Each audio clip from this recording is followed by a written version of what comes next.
আসসালামু আলাইকুম বন্ধুরা, কেমন আছেন আপনারা সবাই? আশা করি ভালো আছেন। আমিও ভালো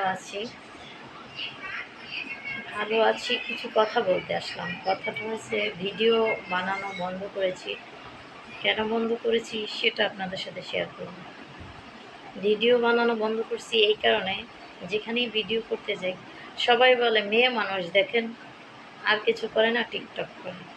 আসলে আমরা কিছু ভিডিও বানাই, সেটাকে টিকটক বলে, কত কিছু বলে, মানুষে নানান রকমের কথা বলে। কিন্তু আমরা তো টিকটক করি না, আমরা তো ব্লগ বানাই। ঠিক আছে, ব্লগ ভিডিও বানিয়ে আপনাদের কাছে সামনে প্রেজেন্ট করি যে কিছু একটু করার জন্য। সারাদিন বসে থাকি, ভালো লাগে না, ছেলেটাকে নিয়ে কষ্ট হয়, মন খারাপ হয়, সেটা আপনাদের কাছে শেয়ার করি। সেটাকে নিয়ে যদি বাজে মন্তব্য মানুষ কাটাছেড়া করে, সেটা কেমন লাগে বলুন? তার জন্য কষ্ট লাগে, তার জন্য ভিডিও বানানো ছেড়ে দিয়েছি। মনটা কষ্ট লাগতেছে তাই। তারপরও যতটুকু বানানো দরকার ততটুকুই বানাচ্ছি।